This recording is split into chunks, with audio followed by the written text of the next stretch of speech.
अगर आप ETF या म्यूचुअल फंड में ऑलरेडी निवेश कर रहे हैं या करने के बारे में सोच रहे हैं और अगर आपने इस वीडियो को स्किप किया तो प्रॉमिस करता हूं आप अपना बहुत बड़ा नुकसान कर बैठेंगे। या तो आप ऑलरेडी एक बहुत बड़ा धोखा खा रहे हैं, इस वीडियो को देखने के बाद आप उससे बच सकते हैं, या फिर आगे अगर वो धोखा खाने वाले होंगे तो पहले ही आप सतर्क हो जाएंगे और जानकार हो जाएंगे कि ये गलतियां आपको नहीं करनी है। तो ETF और म्यूचुअल फंड की इस कहानी को बहुत ही आसान से शब्दों में समझाता हूं कि आप कहां पर धोखा खा रहे हैं और आपको कैसे बचना है और आप अपने प्रॉफिट को कैसे बहुत ज्यादा बढ़ा सकते हैं। तो चलिए शुरुआत करते हैं इसकी कहानी को समझने के लिए। और ये कहानी शुरू होती है सबसे पहले एक्टिव इनकम और पैसिव इनकम से। आपको समझना होगा कि इन दोनों में अंतर क्या है ताकि आपको आगे आने वाली बहुत बड़ी बड़ी टर्म्स जो है बहुत ही आसानी से समझ में आ जाए। देखिए, एक्टिव इनकम का मतलब होता है वो कमाई जो आप एक्टिवली काम करके करते हैं। अगर मैं टीचिंग कर रहा हूं, वहां से मुझे कुछ पैसा मिल रहा है तो वो मेरी एक्टिव इनकम है। अगर मैं मान लीजिए डॉक्टर हूं, वहां पर एक्टिवली बैठ रहा हूं, पेशेंट देख रहा हूं, तो वो मेरी जो कमाई हो रही है वो एक्टिव इनकम है। लेकिन अगर उस कमाई से मैंने प्लॉट ले लिया मान लीजिए या खेत ले लिया, तो उस खेत को अगर मैं रेंट पर दे देता हूं, मतलब खोट पर दे देता हूं, और हर साल मुझे एक फिक्स इनकम वहां से आती है। मान लेते हैं कि आपके पास कोई खेत है और आपने उसको रेंट से दे दिया, उसको हमारे यहां पर बोलते हैं खोट पर देना। तो मान लीजिए आपको हर साल वहां से 3 लाख की जो है वो इनकम हो रही है। अब आपको उसके लिए कुछ नहीं करना, आप जो भी काम कर रहे थे वो तो कर ही रहे हैं, वहां से आपको इनकम आ ही रही है, लेकिन आपका ये जो खेत है वो आपको 3 लाख रुपए अलग से निकाल कर दे रहा है। तो ये हो गई आपकी एक्टिव इनकम, ये हो गई आपकी पैसिव इनकम। ये बात आपको पहले भी शायद समझ में आती होगी, नहीं आती होगी तो अभी क्लियर हो गई। अब इसको समझना क्यों जरूरी था, यहां पर आपको बहुत बड़ी चीज समझ में आएगी। देखिए, जब आप म्यूचुअल फंड में निवेश करते हैं तो वहां पर भी 2 प्रकार के फंड होते हैं, इस बात को समझिएगा।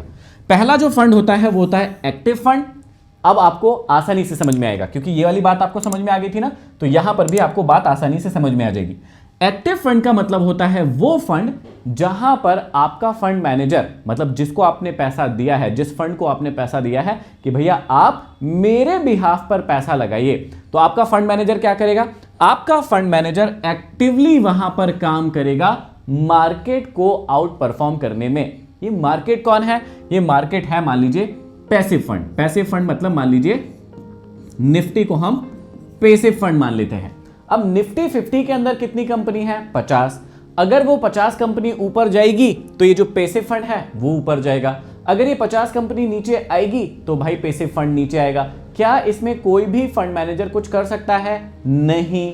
क्यों नहीं कर सकता है, क्योंकि निफ्टी 50 में 50 ही कंपनी है, उसमें 51, 52, 53 नहीं कर सकता, इधर 48, 47, 46 नहीं कर सकता। जितनी कंपनी है वो जैसे परफॉर्म करेगी उसके अनुसार ये पैसिव फंड ऊपर या नीचे होगा, सिंपल सी बात है। लेकिन ये एक्टिव फंड में जब आप निवेश करते हैं तो आपका फंड मैनेजर क्या करता है, उसको जो कंपनी ठीक लगती है उसके नॉलेज के अकॉर्डिंग उसको रखता है। अगर उसको वो ठीक नहीं लगती है तो वो उसको निकालता है, और वो क्या कोशिश करता है कि निफ्टी 50 जितना रिटर्न दे रही है सालाना, मैं उससे अपने कस्टमर्स को ज्यादा रिटर्न दिलवाऊं। ये इसका काम होता है, किसका, एक्टिव फंड मैनेजर का। यहां तक भी आपको बात बहुत क्लैरिटी से समझ में आ रही होगी कि म्यूचुअल फंड में 2 प्रकार के फंड होते हैं, एक्टिव फंड और पैसिव फंड। कई लोगों को यह पता ही नहीं है कि भाई आपका जो म्यूचुअल फंड, अगर आपने SIP करा रखी है तो वो कौन से फंड में है। मैं प्रॉमिस करता हूं अभी आप जाकर चेक करेंगे इस वीडियो को देखने के बाद में कि हाँ यार, महेंद्र सर ने तो बड़ी शानदार बात बताई है कि अभी तक हमको पता ही नहीं था, नॉलेज ही नहीं था कि हमारा पैसा एक्चुअल में एक्टिव फंड में लगा है या फिर पैसिव फंड में लगा है। जहां उसके सलाहकार ने लगा दिया, वो बोल रहा है अच्छा है मतलब अच्छा है। मैं कह रहा हूं थोड़े से नॉलेज ले लो, इन वीडियोस को देखा करो ताकि आपको समझ में आए कि आपका पैसा एक्चुअल में निवेश कहां हो रहा है। तो सबसे पहली बात क्या समझ में आ गई कि आपको क्या चेक करना है अभी कि आपका पैसा जो है वो एक्टिव फंड में लगा है या पैसिव फंड में लगा है। क्यों जानना जरूरी है, अब इसकी बात को आगे समझना। देखिए, अब अगर आप मान लीजिए ETF सीख रहे हैं या कहीं पर आपने किसी का वीडियो देखा कि भाई ETF से ज्यादा फायदा होता है तो आप ETF को भी ट्रेड करने लगे, तो अब समझिएगा एक्चुअल में ETF पैसिव फंड है। क्यों पैसिव फंड है भैया, क्योंकि NSE, BSE या फिर SEBI की गाइडलाइन के अंतर्गत जो कंपनीज है उनके ETF फंड बना दिए गए हैं। मान लीजिए निफ्टी 50 का ETF है, काय का, निफ्टी 50 का मान लीजिए ETF है, तो अब निफ्टी 50 के ETF में 50 ही कंपनी होगी ना। मान लीजिए IT का ETF है, ये जो आईटी है उसका ईटीएफ है, तो जो कंपनी उसके अंदर सेलेक्ट की गई है वही रहेंगी, उसको चेंज आप नहीं कर सकते या कोई फंड मैनेजर चेंज नहीं कर सकता, वो वही कंपनी रहेगी जो रहेगी। तो एक्चुअल में ये फंड कैसा है या ईटीएफ कैसा फंड है? ये पैसिव फंड है जिसके अंदर कोई व्यक्ति निवेश करता है, उसको चेंज नहीं कर सकता। लेकिन अब आपको बहुत गहरी बात समझने की जरूरत है, अगर कोई व्यक्ति इसमें निवेश करता है तो उसको यहां पर एक्टिव रहना पड़ता है, जो सीक्रेट आप नहीं समझ पाते हैं। यहां पर क्या हुआ, चाहे आप एक्टिव फंड में निवेश कर रहे हो, चाहे आप पैसिव फंड में निवेश कर रहे हो, आपको यहां पर नहीं रहना है। यहां पर मार्केट खुद आपके लिए काम करेगा। यहां पर आपने कोई बंदा बिठा कर रखा है या बंदी बिठा कर रखी है कि आप हमारे लिए काम कीजिए। लेकिन जब भी आप ईटीएफ में निवेश करते हो तो भाई साहब वो फंड तो आपको पैसिव दिख रहा है, कंपनी ही ऊपर नीचे होंगी, लेकिन आपका नॉलेज, आपकी इंफॉर्मेशन काम आएगी, क्योंकि आपको एक्टिव रहना पड़ेगा। यहां पर देखना पड़ेगा कि मार्केट कैसा चल रहा है। समझिएगा आप खेल को, खेल होता है शुरू यहां से। म्यूचुअल फंड जो होते हैं वो इन्वेस्टमेंट बाय एक्सपर्ट होते हैं, लेकिन ईटीएफ क्या होते हैं? इन्वेस्टमेंट बाय सेल्फ होते हैं। अब सबसे गहरी बात क्या है कि म्यूचुअल फंड के लिए आपको डीमैट खाता नहीं चाहिए, इसमें आपको मार्केट देखने की जरूरत नहीं पड़ती है। चाहे आप एक्टिव फंड में पैसा लगाइए, पैसिव फंड में पैसा लगाइए, वहां पर जो है आपके लिए या तो एक्सपर्ट होता है या खुद पैसिव फंड ही अपने आप में एक्सपर्ट है। वो ऊपर जाएगा तो मार्केट ऊपर जाएगा, तो वो ऊपर जाएगा, वो नीचे आएगा, मार्केट नीचे आएगा तो वो नीचे आएगा। समझिएगा, इन्वेस्टमेंट बाय सेल्फ का मतलब क्या होता है? यहां पर आपको मार्केट की नॉलेज होना चाहिए, आपको पता होना चाहिए ट्रेंड्स क्या होते हैं, सपोर्ट रेजिस्टेंस क्या होते हैं। जब मैं इस वीडियो को बना रहा हूं, मार्केट अच्छा खासा जो है क्रैश कर चुका है, क्योंकि इजराइल, अमेरिका और ईरान का जो वॉर सिनेरियो चल रहा है उसके कारण मार्केट काफी नीचे आ रहा है। अब ऐसे समय में अगर किसी व्यक्ति को नॉलेज नहीं है कि ट्रेंड्स क्या होते हैं तो उसमें बड़ी दिक्कत जा सकती है। इससे भी अब गहरी बात समझते हैं। सबसे बड़ी दिक्कत कहां से शुरू होती है? यहां से सारा सिनेरियो जो है वो चालू होता है। अगर आप इसको समझ गए तो आप एक बहुत बड़े नुकसान होने से बच जाएंगे। कैसे बचेंगे? इस वीडियो को बहुत ध्यान से देखिएगा यहां से और पूरा देखिएगा। देखिए, म्यूचुअल फंड में जो चार्जेस होते हैं ना, वो मेनली दो प्रकार के चार्जेस होते हैं। वैसे तो काफी सारे चार्जेस है, लेकिन मेनली दो प्रकार के चार्जेस है। पहले चार्ज को हम कहते हैं एक्सपेंस रेशो। अब आप जाइएगा, जो भी म्यूचुअल फंड अभी आपने लेके रखा है, जिसकी एसआईपी कर रहे हैं, अब हो सकता है इसके लिए मेरे को बहुत सारे जो म्यूचुअल फंड बेच रहे हैं वो गाली दे सकते हैं, तो मैं वो गाली खाने के लिए तैयार हूं, क्योंकि मैं जनता का थोड़ा सा प्रॉफिट चाह रहा हूं। क्या प्रॉफिट चाह रहा हूं? आप अपने म्यूचुअल फंड में चेक करिएगा, वहां पर डायरेक्ट प्लान लिखा हुआ है या फिर रेगुलर प्लान लिखा हुआ है। ये बहुत बड़ा टिप जो है मैं आपको दे रहा हूं, एक ट्रिक बता रहा हूं, समझिएगा फिर से। जो भी म्यूचुअल फंड अभी आपका चल रहा है उसको ध्यान से जाकर देखिएगा। जो भी आपकी एसआईपी चल रही है, आपके पास एक एप्लीकेशन होगी, उसमें देखिएगा जाकर कि वहां पर जो भी म्यूचुअल फंड आपका चल रहा है वहां पर आपका डायरेक्ट प्लान लिखा हुआ है या फिर रेगुलर प्लान लिखा हुआ है। अब ये क्यों देखना जरूरी है? क्योंकि डायरेक्ट प्लान का मतलब होता है कि जो भी म्यूचुअल फंड में आपकी एसआईपी चल रही है, आप सीधा कंपनी से खरीद रहे हैं। रेगुलर प्लान का मतलब क्या होता है कि अगर आप वो म्यूचुअल फंड जिसमें निवेश कर रहे हैं उसमें रेगुलर प्लान लिखा है, इसका मतलब है कि वहां पर आप किसी एजेंट के थ्रू खरीद रहे हैं। अब अगर डायरेक्ट प्लान कंपनी से खरीद रहे हैं तो भाई आपको क्या होता है? फायदा होता है। कैसे होता है? मान लीजिए कि आपने किसी बिस्किट को सीधा पार्ले जी कंपनी से खरीदा, पार्ले जी कंपनी से खरीदा, तो ये आपको सस्ता पड़ेगा या महंगा पड़ेगा? ये आपको सस्ता पड़ेगा। सीधा कंपनी से कोई माल लेकर आ रहे हैं तो कंपनी का बल्क में अगर ऑर्डर आएगा तो भाई कंपनी जो है सस्ते में देगी, है ना। लेकिन अगर इसी पार्ले जी बिस्किट को आप किसी शॉप से जाकर खरीदेंगे तब ये आपको महंगा पड़ेगा या सस्ता पड़ेगा? तब ये आपको इस वाले से महंगा पड़ेगा, क्योंकि यहां पर 2-3 हाथ लगे होंगे जहां पर प्रॉफिट बटा होगा और उसके बाद जो प्राइस आएगा वो आपको मिलेगा। इस बात को समझिएगा। तो सेम चीज इसमें भी होती है। आप पार्ले जी नहीं खरीद रहे हैं, आप म्यूचुअल फंड खरीद रहे हैं।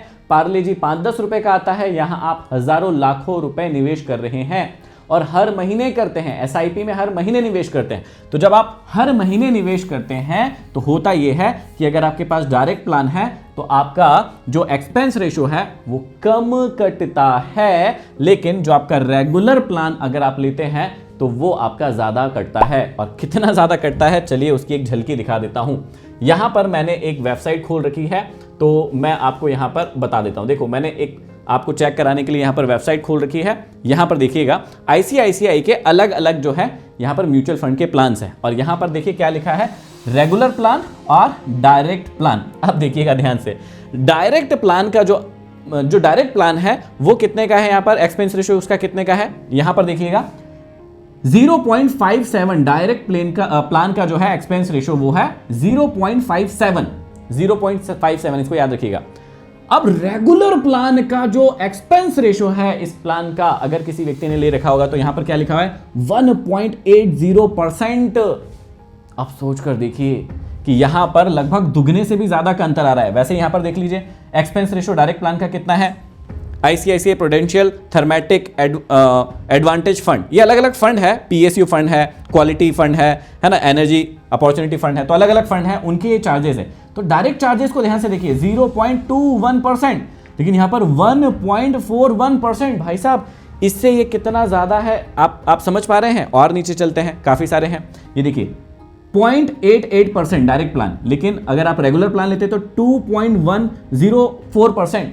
मतलब कई जगह पर तो दुगने से भी ज्यादा, 3 गुना 4 गुना प्लान है रेगुलर प्लान में, है ना, जो एक्सपेंस रेशियो में अंतर है, कई जगह दुगने का अंतर है। तो इस बात को समझिएगा कि जब आप कोई भी म्यूचुअल फंड आप खरीदते हैं, हर महीने आपके लिए, आपके बिहाफ पर जब आपका एजेंट खरीदता है, जिससे आप खरीद रहे हैं वो खरीदता है, तो अगर वहां पर रेगुलर प्लान है तो आपको जो चार्जेस हैं, इसके एक्सपेंस रेशियो है वो लगभग दुगने, समझिएगा दुगने चार्जेस आप पे कर रहे हैं। लेकिन वहीं पर अगर आप डायरेक्ट प्लान लेते हैं तो वहां पर आपको चार्जेस जो है वो कम लगते हैं। तो पहला तो मैंने यहां पर बचाया है आपको, आप कमेंट बॉक्स में कमेंट करके लिख दीजिए कि आपको ये बात पहले पता थी या नहीं पता थी। और अभी अपने पोर्टफोलियो में जाइए, जहां पर भी आपकी एप्लीकेशन है वहां पर चेक कीजिए कि आपके वहां पर एक्सपेंस रेशियो या प्लान के अंदर लिखा होता है ये सारी चीजें, तो रेगुलर प्लान लिखा है या डायरेक्ट प्लान। मुझे कमेंट बॉक्स में ये भी कमेंट करके बताइएगा कि आपके प्लान में क्या लिखा है, ताकि मैं पढ़ सकूं और देख सकूं कि कितने लोगों के म्यूचुअल फंड में हम बदलाव करवा सकते हैं, उनको बचा सकते हैं एक्स्ट्रा चार्जेस से। चलिए, दूसरा चार्ज यहां पर होता है एग्जिट लोड। अब समझिएगा, एग्जिट लोड जो होता है, अगर आपको उसको चेक करना है तो हम यहां पर आ जाते हैं और यहां पर देखिएगा अलग अलग प्रकार के चार्जेस रहते हैं। तो यहां पर होता है एक्सपेंस रेशो। अब ये जो मैंने अभी खोल कर रखा है ये क्या है, ICICI प्रूडेंशियल का लार्ज कैप फंड है ये। इसका एक्सपेंस रेशो अगर आप देखेंगे तो वो होता है 0.85%।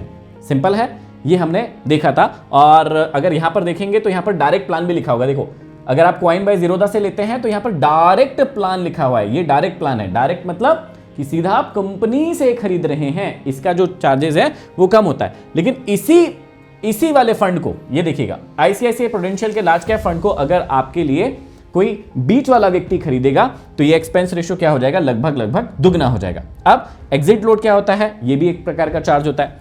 तो कई लोग क्या करते हैं, म्यूचुअल फंड में SIP करना शुरू करते हैं, एक आधा महीना करते हैं और एक आध महीने के बाद, 2 महीने के बाद, 6 महीने के बाद उनको लगता है मुझे इससे निकलना है, मेरे को नहीं है या मेरे को पैसों की जरूरत है। अगर आप ऐसे कंडीशन में निकलते हैं, 1 महीने, 6 महीने, साल भर में निकलते हैं, तो यहां पर आपके ऊपर एक्स्ट्रा एग्जिट लोड लगता है। अगर आप इसको क्लिक करेंगे तो यहां पर आप पढ़ेंगे इनकी कंडीशन क्या है। हर एक म्यूचुअल फंड की अलग अलग कंडीशन होती है, आपको उसको समझने की जरूरत है। इस वाले फंड में क्या है, up to 1 year from allotment 1% of applicable NAV more than 1 year is nil. अगर आप 1 साल से ज्यादा रखते हैं, जब आप निवेश करते हैं, तो उस पर आपको जो है नहीं लगेगा। लेकिन 1 साल के अंदर अगर आप निकाल लेते हैं अपना पैसा तो आपको 1% का NAV पर जो है वो चार्जेस लगता है। तो ये छोटी छोटी सी चीजें आपको समझना पड़ेगा अगर आप निवेश कर रहे हैं तो, क्योंकि आपका ही पैसा है। अब मान लीजिए कि 1 करोड़ रुपए आपका बन गया है ना, 1 साल में आपने, कोई व्यक्ति है उसने 1 करोड़ रुपए निवेश कर दिया, लेकिन उसको 1 साल से पहले ही निकालना है, तो उसके ऊपर सोचिए 1 करोड़ का 1% कितना होता है, मुझे कमेंट बॉक्स में कमेंट करके बताइए। उतना जो है चार्जेस कट जाएगा और एक्सपेंस रेशियो तो हर महीने कट ही रहा है। आई होप आपको ये बात समझ में आ रही होगी। अब देखो, ये दिखने में बड़ा अच्छा लगता है कि चलो भाई यहाँ तो बहुत सारे चार्जेस हैं, और कई लोग ये भी बोलते हैं कि म्यूचुअल फंड में जो है बहुत सारे चार्जेस लगते हैं, इसलिए आपको म्यूचुअल फंड नहीं करना चाहिए, ETF करना चाहिए। ओके भैया, ETF करना चाहिए। ETF में एक मेन बड़ा चार्ज होता है, वो होता है ट्रांजैक्शन चार्ज। लेकिन कई लोग बोलते हैं कि भाई ETF में चार्जेस कम लगते हैं, इसमें ज्यादा लगते हैं। ओके, लेकिन इसको भी हम ब्रेक डाउन करते हैं और समझते हैं कि एक्चुअल में सच क्या है, ये भी आपको समझना पड़ेगा। देखिए, अब अगर आप किसी भी, मैं एक मान लीजिए कि ETF खोल लेता हूं, यहां पर कोई भी ETF खोल लेता हूं, इसी ETF को खोल लेता हूं मैं, यहां पर कोई ETF लगा है और इसको बाय करता हूं। बाय की बटन पर जब जाता हूं और यहां पर जो है मैं मान लीजिए यहां पर हम डालते हैं कि मुझे 500 ETF चाहिए, ठीक है। अब 500 ETF यहां पर कितने रुपए के आ रहे हैं अपन देख लेते हैं। 10,000 के आ रहे हैं, तो हम इसको कर देते हैं 5,000 कर देते हैं। अब यहां पर देखिएगा, अगर मैं 5,000 ETF कर देता हूं तो लगभग मुझे ये पैसा लग रहा है। अब यहां पर अगर मैं क्लिक करता हूं प्राइस ब्रेकअप पर, तो ये देखिएगा 5,000 ETF को लेने के लिए मुझे ये चार्जेस देने पड़ेंगे। यहां पर 30 रुपए के समथिंग, 30 रुपए 62 पैसे के समथिंग में चार्ज लगा है। अब अलग अलग प्लेटफॉर्म इस पर अलग अलग चार्ज करते हैं, इस बात को भी आपको समझना है। तो ये जो चार्जेस हैं वो आपके लगने ही हैं मोस्टली सारे प्लेटफॉर्म में। कोई एक दो प्लेटफॉर्म होंगे जो चार्जेस थोड़े ऊपर नीचे लेते होंगे, लेकिन मोस्टली प्लेटफॉर्म में आपके ये चार्जेस, जितनी बार आप ETF खरीदते हो, मेन चीज, प्लस आप जितनी बार ETF को बेचोगे तब भी ये चार्ज लगेगा। अगर ये खरीदते टाइम 30 रुपए लगा है ना, तो आपको एक बात ध्यान देना है कि जब भी आप ETF को खरीदते हैं जो चार्ज लगता है, वैसे ही चार्ज जब आप बेचेंगे तब भी लगेगा। तो कई लोगों को ये कंफ्यूजन होता है, क्योंकि बेचते टाइम तो वो चार्जेस देख लेते हैं, खरीदते टाइम तो वो चार्जेस देख लेते हैं कि हाँ भैया मेरा इतना चार्ज लग रहा है, लेकिन जब बेचने जाते हैं ना तो चार्जेस नहीं देखते हैं। वो देखते हैं कि चलो ठीक है भाई, प्रॉफिट मिल रहा है या जो भी हो रहा है उसके अकॉर्डिंग वो क्लोज कर देते हैं। तो आपको ये बात समझना पड़ेगा कि ETF में चार्जेस होते हैं और उस चार्जेस में काफी सारे अलग अलग प्रकार के जो चार्जेस हैं वो जुड़े हुए होते हैं। इस बात को आपको समझना है। ये देखिए, यहाँ पर अगर हम ध्यान से देखेंगे तो 20 रुपए जो है ब्रोकरेज चार्ज है, 9 रुपए जो है टोटल ट्रांजेक्शन चार्ज है, फिर GST इसमें लगा हुआ है 5 रुपए का, फिर स्टाम्प ड्यूटी लगी हुई है। तो यहाँ पर अलग अलग प्रकार के चार्जेस होते हैं, ये बात भी आपको समझना है। अब यहां पर फिर चार्जेस दोनों में ही हैं, तो फिर भाई सही कौन सा है गलत कौन सा है, इसको हमको समझने के लिए एक चीज को समझना पड़ेगा। देखिए, आपको क्या समझना है, दो प्रकार के कंपैरिजन किए गए हैं। जब आप पे करते हैं on every buy and sell, ठीक है, आप कब पे करते हैं, ETF पे क्या होता है कि आपको हर एक बाय सेल पर, बाय करते समय भी और सेल करते समय भी आपको क्या लगता है, चार्जेस लगता है, ठीक है। म्यूचुअल फंड क्या करता है भाई, ऑनगोइंग ऑटोमेटिकली यहां पर चार्जेस लगते हैं, और जब आप खरीदते हैं तब चार्जेस लगते हैं यहां पर, मतलब वो एक चार्ज उनका होता ही है। अब इसमें एक कमाल की चीज अभी बताने वाला हूं, उसके लिए 2 मिनट रुकिएगा। कॉस्ट टाइप क्या होता है, इसमें ब्रोकरेज और एक्सचेंज के चार्जेस लगते हैं, जो मैंने अभी आपको दिखाए थे। यहां पर क्या होता है, एनुअल एक्सपेंस रेशो होता है और डिडक्टेड डेली होता है। यहां पर एक कमाल की चीज बताता हूं, अगर आप ना कोई भी म्यूचुअल फंड को इस प्रकार से देखेंगे, ठीक है, यहां पर मैं आया और अगर मैं कोई म्यूचुअल फंड को इस प्रकार से देखता हूं, तो यहां पर जो लिखा होता है, एक चीज सभी लोग नोटिस करते हैं कि यहां पर इसके रिटर्न लिखे होते हैं कि इसने जो है CAGR एक साल में, इस फंड ने, थोड़ा सा इधर आ जाता हूं, यहां पर जो है इसने CAGR 6.55% का CAGR दिया है इस फंड ने। अब आपको समझने की बात यह है कि यहां पर एक्सपेंस रेशो भी लिखा होता है। आपको यह बात समझना होगा कि ये जो CAGR लिखा हुआ है वो इसको, ये सारे के सारे चार्जेस को, ये जो चार्जेस दिख रहे हैं इसको हटाने के बाद आता है। कई लोग इस बात को समझ नहीं पाते हैं, कई लोगों को लगता है ये प्रॉफिट अलग है उसके बाद ये कटेगा। नहीं, ये जो प्रॉफिट आपको दिख रहा है या जो CAGR दिख रहा है वो इन सारे के सारे एक्सपेंस रेशो को खत्म करने के बाद ही दिखता है। तो ये बात और सीक्रेट है, ये भी आपको समझना पड़ेगा अगर आप म्यूचुअल फंड में निवेश कर रहे हैं तो। चलिए अब एक और बात को समझते हैं। यहां पर देखिएगा कंपैरिजन, ये सबसे जरूरी चीज है। कई लोगों को लगता है ETF सस्ते हैं तो वो ले लेते हैं, कई लोगों को लगता है म्यूचुअल फंड सस्ते हैं तो वो ले लेते हैं। एक्चुअल में गेम है पूरा का पूरा किसका, एक्सपेंस रेशो का। भाई साहब देखिए, अगर आप म्यूचुअल फंड खरीद रहे हैं तो भी आपको एक्सपेंस रेशो लगेगा, अगर आप ETF खरीद रहे हैं तो वहां पर भी चार्जेस लगेगा। और ये जो ब्रोकरेज का पैसा है ये किसकी जेब में जाता है, या तो ये जाता है कंपनी की जेब में, या ये जाता है जो बीच में कोई ब्रोकर बैठा है उसकी जेब में जाएगा। इस बात को आपको समझने की जरूरत है।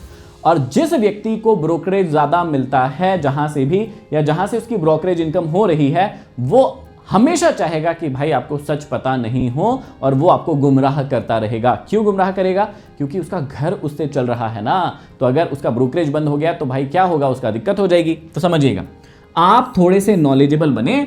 जब आप ETF खरीदते हैं बाय करके होल्ड करने के लिए, बहुत इंपॉर्टेंट बात अब समझा रहा हूं, इसको समझ गए तो लाइफ झिंगा लाला। क्या है कि अगर आप ETF बाय एंड होल्ड करते हैं तो वो आपको फिर सस्ता पड़ेगा। अगर आप ETF बाय करते हैं और होल्ड करते हैं तो वो आपको सस्ता पड़ता है।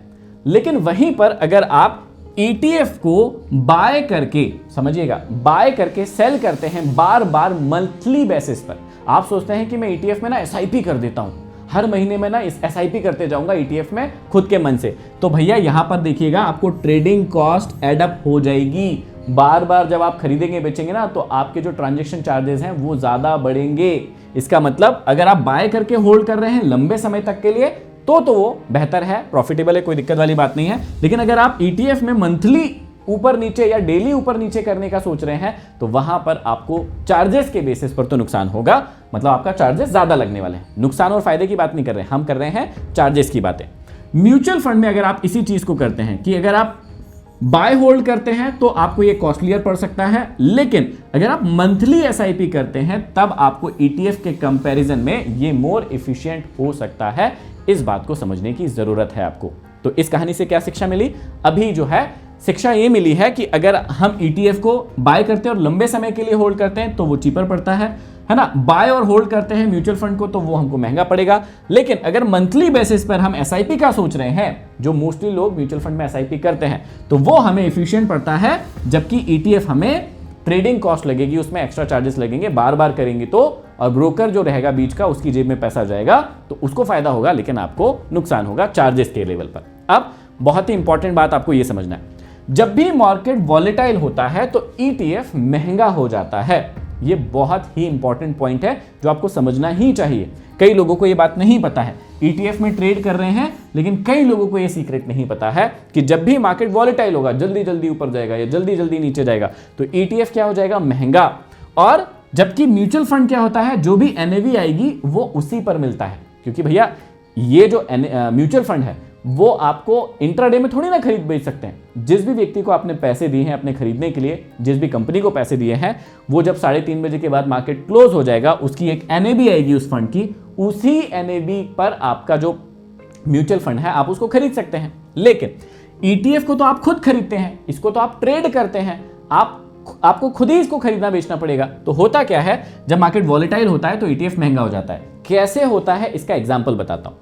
आपको देखना होता है INAV, इस बात को समझ लीजिएगा। तो 3 चीजें होती है, एक तो LTP होता है, लास्ट ट्रेडेड प्राइस होता है, जिस भी प्राइस पर मार्केट अभी ट्रेड कर रहा है। फिर एक होता है NAV। NAV जो है वो म्यूचुअल फंड कंपनीज डिसाइड करती है कि इस फंड का प्राइस क्या होगा या क्या होना चाहिए। एक होता है INAB, जो रियल टाइम में आपको बताता है कि एक्चुअल में उसकी वैल्यू क्या है, अब वो वैल्यू से ऊपर चल रहा है कि नीचे चल रहा है, ये बात जो है आपको देखना होता है। चलिए ये कहां से देखते हैं। सबसे पहले मैं आपको लेकर चलता हूं, मान लीजिए एक्सचेंज पर ही लेकर चलता हूं। तो अगर आप NSE ETF लिखेंगे तो ये वेबसाइट खुल जाएगी आपके सामने। अब देखिए यहां पर बहुत सारे ETF है। तो सबसे पहले देखिए गोल्ड 20 का ETF है, सिल्वर 20 भी है, हम इसको देखते हैं। इसका लास्ट ट्रेडिंग प्राइस क्या चल रहा है, क्या है ये? सिल्वर 20 है। इसका लास्ट ट्रेडिंग प्राइस जो है वो चल रहा है 238.66। लेकिन अगर आप इसका NAV देखेंगे तो NAV है 247। NAV ज्यादा है, बहुत ध्यान से सुनना, NAV ज्यादा है और LTP कम है। तो म्यूचुअल फंड कंपनी क्या बोल रही है कि भाई NAV जो है उससे अभी प्राइस कम पर चल रहा है। तो कई लोग इसी कंफ्यूजन में खरीदने लगते हैं। उन्होंने कहा भाई अभी तो कम पर चल रहा है तो खरीद लेते हैं, NAV देखकर ही खरीद लेते हैं, मार्केट को देखते ही नहीं है। अब समझिएगा, अगर आप इसी पर क्लिक करेंगे, यहां पर मैंने सिल्वर 20 पर क्लिक कर दिया तो एक और यहां पर ये खुलेगी। अगर आप यहां पर नीचे जाएंगे तब आपको ध्यान से दिखेगा एक INAV, ये आपके लिए बहुत इंपॉर्टेंट है। अब देखिएगा यहां पर ध्यान से अगर देखेंगे तो ये 236.47 का चल रहा है, लेकिन एक्चुअल में इसकी INAV कितनी है? 237.51। अब यहां पर सीक्रेट आपको समझना है कि अगर INAV से प्राइस कम चल रहा है मतलब वो ETF आपको सस्ते में मिल रहा है। वॉलेटिलिटी होने के बाद भी वो वाला ETF आपको सस्ते में मिल रहा है। एक्चुअल में उसकी कीमत कितनी है? 237.51, लेकिन वो आपको कितने में मिल रहा है?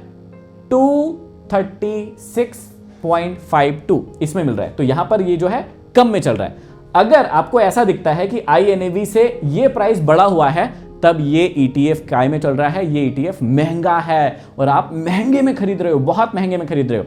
जब सिल्वर एकदम से वोलेटाइल हुआ था ना, तो यहाँ पर INAV से ये जो लास्ट ट्रेडेड प्राइस है वो बहुत ज़्यादा बढ़ गया था। और कैसे बढ़ गया था उसका भी एग्जाम्पल देखिए। अभी अगर आप मिराई एसेट का ये वाला ETF देखेंगे, ध्यान से देखिएगा, ये जो मैफेंग है, अगर आप इस ETF को देखेंगे तो इसके अंदर ना फॉरेन की कंपनीज होती हैं जिसमें निवेश करता है ये ETF। लेकिन अगर आप बहुत ध्यान से देखेंगे तो इसमें आपको एक कमाल की चीज पता लगेगी। अब भाई साहब इस बात को जानकर आप आश्चर्यचकित रह जाएंगे कि ये चल रहा है 133.81, यहां पर दिखा रहा है 161.49। अब लोग तो इसमें खरीद रहे हैं, जबकि एक्चुअल उसकी INAV कितनी है, 133.81। तो अब आपको समझना है कि ये लगभग 20-25% के करीब ऊपर चल रहा है, 20 से 25% ऊपर चल रहा है। अब अगर कोई व्यक्ति इसको खरीदता है तो सोच कर देखिए कि वो नुकसान में नहीं है, क्योंकि वो एक्चुअल प्राइस से बहुत ज्यादा प्राइस में उसको खरीद रहा है। तो ये बात ETF वालों को समझ में नहीं आती। उनको लगता है कि ETF में बहुत बड़ा प्रॉफिट है, हम तो भाई ETF खरीद रहे हैं, हमको तो चार्जेस नहीं लग रहे हैं। ओके, सही बात है, आप बहुत अच्छी बात कर रहे हैं। लेकिन अगर आपको इस चीज का नॉलेज नहीं है और फिर अगर आप ETF खरीद रहे हैं तो भाई साहब आपका बहुत बड़ा नुकसान हो रहा है। लगभग 20-25% का मैंने अभी आपको दिखाया, इस प्रकार का नुकसान होता है, वो बात आपको समझ में नहीं आती है। तो दोनों में आपको कंपेरिजन करना चाहिए। यहां तक अगर बात समझ में आई तो ये वाली बात और समझिएगा। म्यूचुअल फंड वर्सेस ETF की जो लिक्विडिटी होती है उसमें आपको बहुत केयरफुल रहना पड़ता है या रहना चाहिए। म्यूचुअल फंड आप ट्रेड नहीं करते, आपके बिहाफ पर कोई और व्यक्ति ट्रेड करता है। तो वहां पर लिक्विडिटी का मतलब क्या होता है कि अगर 1000 लोग खरीदने वाले हैं तो मार्केट में 900 लोग बेचने वाले भी हैं। तो यहां पर क्या हुआ भाई, ठीक ठाक है कंडीशन, कोई दिक्कत वाली बात नहीं है। लेकिन मान लीजिए 1000 लोग बेचने वाले हैं, है ना, सेल करने वाले हैं, लेकिन बाय करने वाले मात्र 200 लोग हुए, तो फिर बड़ी दिक्कत हो जाएगी ना। तो म्यूचुअल फंड में ये दिक्कत कभी नहीं जाती है लिक्विडिटी की, है ना। आपका जो पोर्टफोलियो है आप उसे आसानी से सेल कर सकते हैं या एग्जिट मार सकते हैं, कोई दिक्कत वाली बात नहीं है। लेकिन वहीं पर अगर आप नोटिस करेंगे कि कई सारे जो ETF होते हैं उसमें लिक्विडिटी बहुत कम होती है। अब मान लीजिए कि उसमें आपने SIP करना शुरू कर दिया, पैसे डालने शुरू कर दिए।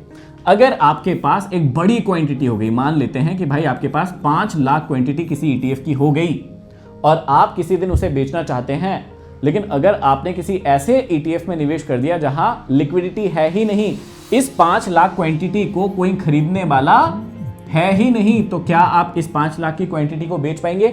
नहीं। तो आपको इस बात को भी ध्यान रखना है कि जब भी आप ETF देखेंगे तो आपको यह भी देखना है कि भाई साहब इसमें वॉल्यूम कितने का है। अगर वॉल्यूम कम है, जैसे नीचे जाएंगे, यहां पर जाता हूं वॉल्यूम कम, देखिए यहां पर 28,274 का वॉल्यूम है, यहां पर 2000, यहां पर वॉल्यूम देखिए 2926 का वॉल्यूम है। तो ये वॉल्यूम अगर आपका कम रहा, चलिए हम इसको वॉल्यूम को थोड़ा सा क्लिक करेंगे तो शायद लोएस्ट वॉल्यूम ऊपर चले जाएगा, हाईएस्ट यहां पर देखिए। अब आपको बहुत बड़ा सीक्रेट पता चलने वाला है। ये जो ETF बने हैं, इन ETF में लिटरली यहां पर कोई वॉल्यूम नहीं है। 1 का वॉल्यूम, 6 का वॉल्यूम, 25 का वॉल्यूम, 28 का वॉल्यूम, 33 का वॉल्यूम, 185 का वॉल्यूम, ये क्या वॉल्यूम है?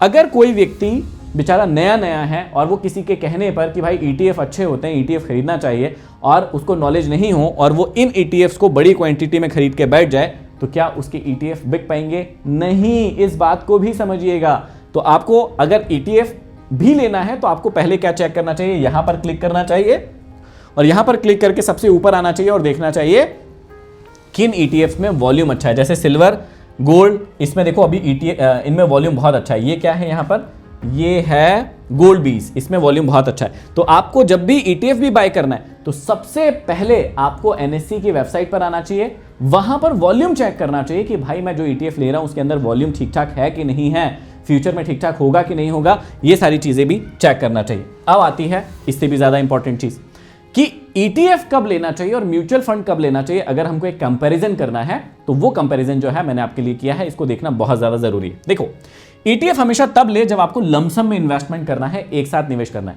बार बार आप अगर बाय सेल करेंगे ना तो एक प्रॉब्लम जाएगी, जो मैं इसके बाद बताऊंगा, बहुत ही खास चीज है वो, उसको समझना जरूरी है। तो जब भी आपको लमसम में बाय करना है तो आप ETF को बाय करें, होल्ड करें, लंबे समय तक रखें।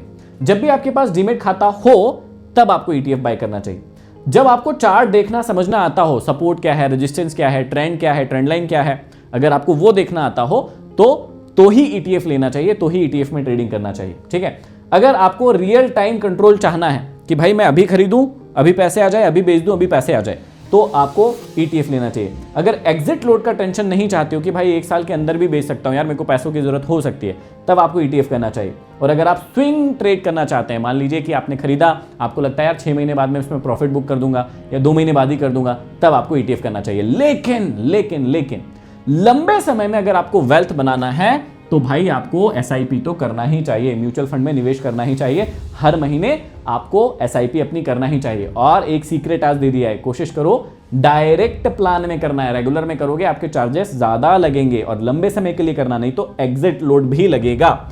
जब आपके पास डीमेट खाता नहीं हो तब आपको म्यूचुअल फंड करना चाहिए। चार्ट देखना नहीं आता तो आपको म्यूचुअल फंड करना चाहिए। NAV पर खरीदना है तो आपको म्यूचुअल फंड करना चाहिए। लॉन्ग टर्म पर निवेश करना चाहते हो तो आपको म्यूचुअल फंड करना चाहिए। और सबसे इंपॉर्टेंट चीज है, क्योंकि भाई साहब मेरे जैसा व्यक्ति भी ETF करता है ट्रेड, लेकिन भाई ऐसा अगर मैं सोचूं कि मैं हर महीने उसमें एकदम फोकस्ड होकर निवेश कर सकूं तो ऐसा नहीं होता है, उसमें डिसिप्लिन टूटता है। क्योंकि मेरा भी एक बहुत बड़ा हिस्सा जो है वो म्यूचुअल फंड में निवेश है।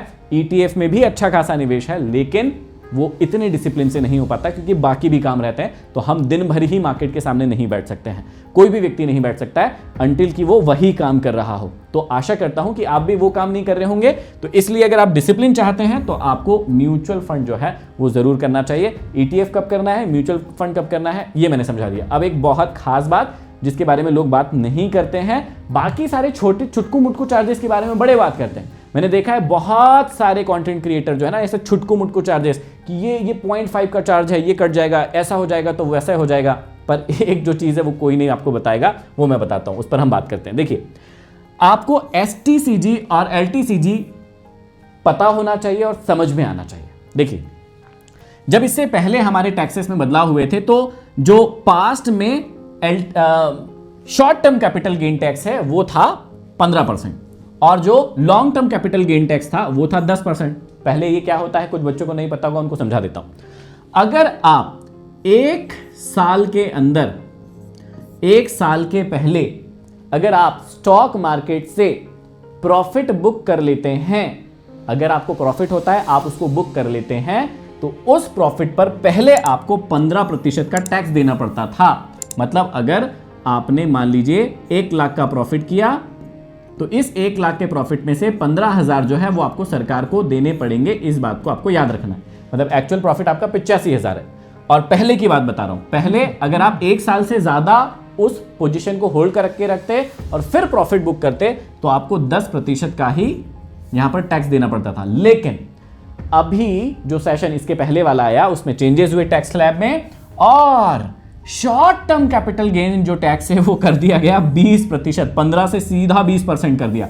कितने परसेंट का अंतर आ गया भाई साहब, 5% का सीधा अंतर। आप जो देख रहे थे ना छुटकू मुटकू 50 पैसे का ये अंतर आ गया, 0.5 का चार्जेस में अंतर आ गया, ऐसा अंतर आ गया, वहां वैसा अंतर आ गया। सरकार ने एक अपना दिमाग लगाया और सीधा यहां पर 15 से ये हो गया 20%। इसका मतलब अगर आप 1 लाख कमाते थे ना स्टॉक मार्केट से 1 साल के अंदर, तो पहले आपको 15,000 का टैक्स देना पड़ रहा था, अब आपको सीधा 20,000 का टैक्स देना पड़ेगा। सिर्फ 1 लाख की बात कर रहा हूं, अभी ध्यान से सुनना, बहुत इंपॉर्टेंट बात बताने वाला हूं। अगर आप लॉन्ग टर्म में पहले निवेश कर रहे थे तो 1 लाख पर पहले आपको 10,000 देना पड़ रहा था, अब 12,500 देना पड़ रहा है। इतनी बात तो आई होप आपको समझ में आ गई होगी कि यहां पर काफी बड़ा अंतर है। यहां पर लगभग देखिए कितना बड़ा अंतर है।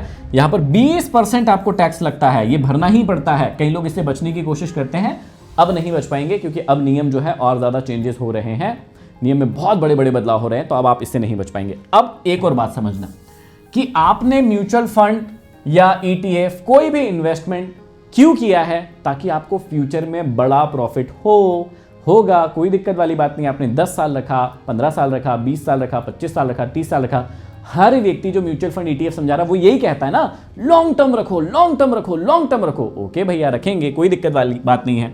और वो क्या कहते हैं, आपको करोड़पति बन जाएंगे आप। ठीक है भैया, करोड़पति बन गए तो आपने कितने करोड़ कमा लिए, 1 करोड़ कमा लिए। बढ़िया बढ़िया बढ़िया। अगर आज की कंडीशन में आप म्यूचुअल फंड या ETF से 1 करोड़ रुपए की कमाई करते हैं।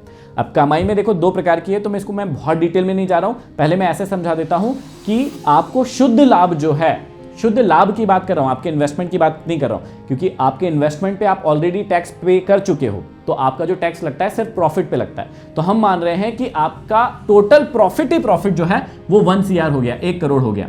तो आज की कंडीशन में आपको 12.5 लाख, क्योंकि मैं long term capital gain tax की बात कर रहा हूं, तो 12.5% देना पड़ेगा। 1 करोड़ का 12.5% क्या होता है, कमेंट बॉक्स में कमेंट करके बताओ। ये जो 12.5 लाख रुपए है ना, ये जो 12.5 लाख रुपए है, पहले तो आपको देना पड़ेगा कहां पर, 12.5% टैक्स ये देना पड़ेगा सरकार को, और 12.5 लाख के बाद जो बचेगा वो आपका होगा, पहली चीज।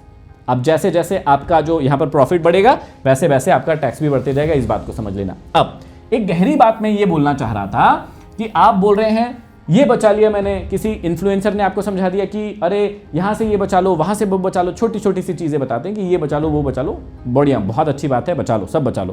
पर अगर आप बात कर रहे हैं म्यूचुअल फंड में निवेश करने की और आप कहते हैं कि मैं 20 साल तक इसको अपने पास होल्ड रखूंगा, भाई साहब पिछले बार का जो टैक्स स्लैब है उसमें 15 से लेके इन्होंने इसको 20 कर दिया, इसको 10 से लेके 12.5 कर दिया। अब मुझे बताइए 20 साल के बाद ये जो टैक्स स्लैब है ये बढ़ेगी कि घटेगी? अगर बढ़ी तो कहां तक जा सकती है, अगर घटी तो कहां तक आ सकती है? मुझे कमेंट बॉक्स में कमेंट करके बताइएगा। अगर ये मान लीजिए आज 12.5% है, अगले 15 साल 20 साल में ये 15% हो जाती है, 17% हो जाती है, ये बढ़ के अगर 22, 23, 24, 25% हो जाती है, या हो सकता है कम भी हो जाए, इसका कोई कहना नहीं है, सरकार कब मेहरबान हो जाए इसकी कोई वो बात ही नहीं है। तो अगर ये कम हो जाती है, मान लीजिए वापस से 10% हो जाती है या 8-9% हो जाती है, तब तो सरकार को तो नुकसान है, आपको फायदा है। लेकिन अगर ये बढ़ जाती है तो सोच कर देखिए कि फिर आप जो सोच रहे हैं कि मैं यहां से बचा लूं वहां से बचा लूं, एक झटका लगेगा और जो सरकार है टैक्स के रूप में आपका जो पैसा है उसको लेकर चला जाएगा। अब ये बात मैं आपको समझा क्यों रहा हूं, इसलिए समझा रहा हूं कि इन छोटी छोटी सी चीजों के चक्करों में मत पड़ो कि ये इतना कम करवा लूंगा, वह उतना कम करवा लूंगा, ऐसा दिमाग लगा लूंगा, वैसा दिमाग लगा लूंगा। मैं कह रहा हूं इन सब चीजों के चक्कर में मत पड़ो। क्या अब जहां से वीडियो की शुरुआत हुई थी मैं वहीं ले चलता हूं आपको, ध्यान से सुनना। ये यहां पर लोगों ने सोचा होगा कि मैं ये बात क्यों समझा रहा हूं। ये बात इसलिए समझा रहा था कि डायरेक्ट इनकम और एक्टिव इनकम और पैसिव इनकम इसलिए समझा रहा था मैं आपको, शुरुआत में ही इसलिए समझाई थी कि लास्ट में एक सीक्रेट बता सकूं।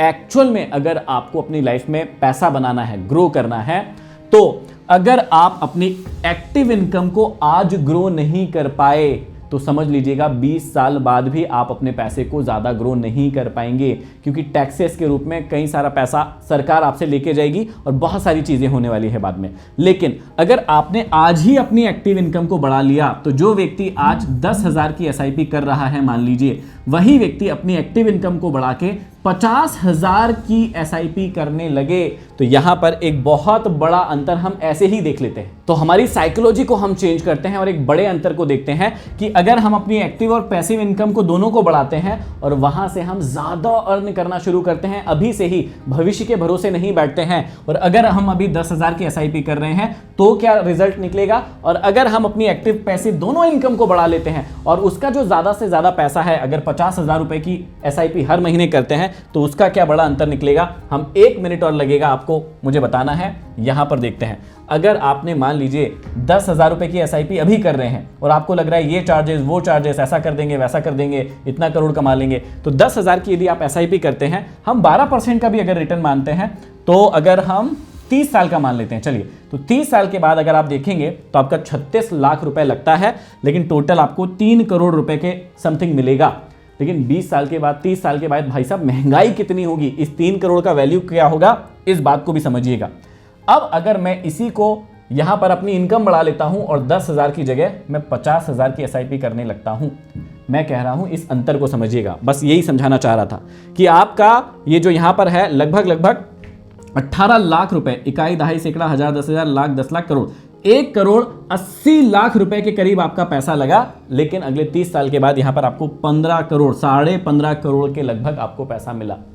ये अंतर मैं क्यों समझा रहा हूं, क्योंकि आप जो छोटी छोटी सी चीजों में परेशान रहते हैं, वीडियो में कई बार आपको भ्रमित भी किया जाता है कि ये कर लो तो वो हो जाएगा, वो कर लो तो वो हो जाएगा, लेकिन कोई भी व्यक्ति इस बात पर बात नहीं करता है कि भाई साहब सारी जड़ की जो शुरुआत है, सारी बीमारियों की जो शुरुआत है वो हो रही है इन दोनों जगहों से। अगर आप अपनी एक्टिव इनकम ही बढ़ा लोगे इस पर अभी स्किल डेवलप कर लोगे, काम कर लोगे और अगर अपनी पैसिव इनकम को बढ़ा लोगे तो जीवन में बदलाव, बड़ा बदलाव जो है अभी से शुरू हो जाएगा, जिसका रिजल्ट आपको बाद में दिखेगा। और अगर ऐसा ही आपको अपने जीवन में बदलाव करना है तो हम जो है 1 अप्रैल से एक क्लास लेकर आ रहे हैं जिसका प्राइस मैंने लिटरली 99 रुपए रखा है। 11 दिनों तक मैं लाइव आने वाला हूं क्लास के अंदर और आपको जीवन में अलग अलग तरीकों से, अलग अलग चीज़ों में, अलग अलग सेक्टर्स में ग्रो करने के बारे में हम बात करेंगे। वहां पर स्मार्ट तरीके से इनकम कैसे करते हैं, ग्रो कैसे करते हैं, उसके बारे में सिखाया जाएगा। गुस्सा, स्ट्रेस, एंग्जाइटी को कैसे खत्म करते हैं वो सिखाया जाएगा। लोगों से अपनी बात कैसे मनवाते हैं वो सिखाया जाएगा। गोल कैसे बनाते हैं, उसको अचीव कैसे करते हैं वो सिखाया जाएगा। पर्सनैलिटी डेवलपमेंट, कम्युनिकेशन स्किल को सिखाया जाएगा और आपकी हेल्थ के बारे में सिखाया जाएगा। अगर आप भी इस ग्रोथ जर्नी का, क्योंकि हजारों लोगों ने इस क्लास को ज्वाइन कर लिया है, क्योंकि प्राइस कितना है भैया, सिर्फ 99 रुपीज़ है और 11 दिनों तक मैं लाइव आऊंगा हमारे एप्लीकेशन तत्वम पर। तत्वम की लॉन्चिंग हो चुकी है, डिस्क्रिप्शन में लिंक है, कमेंट बॉक्स में लिंक है, आप भी जाइए वहां पर। सिर्फ 99 रुपए की क्लासेस है, ज्वाइन कीजिए और अपने जीवन में एक बड़े परिवर्तन को महसूस कीजिए सिर्फ 11 दिनों में। म्यूचुअल फंड और ईटीएफ पे डिटेल क्लास आपको कैसी लगी कमेंट बॉक्स में कमेंट करके जरूर बताइए। और अगर आप चैनल पर नए हैं, सब्सक्राइब नहीं किया तो कर लीजिए, ताकि ऐसे ही इंफॉर्मेशनल और पावरफुल वीडियो आपको हमेशा प्राप्त होते रहे। अगली किसी क्लास में फिर मिलते हैं, तब तक के लिए आप सभी का बहुत बहुत धन्यवाद।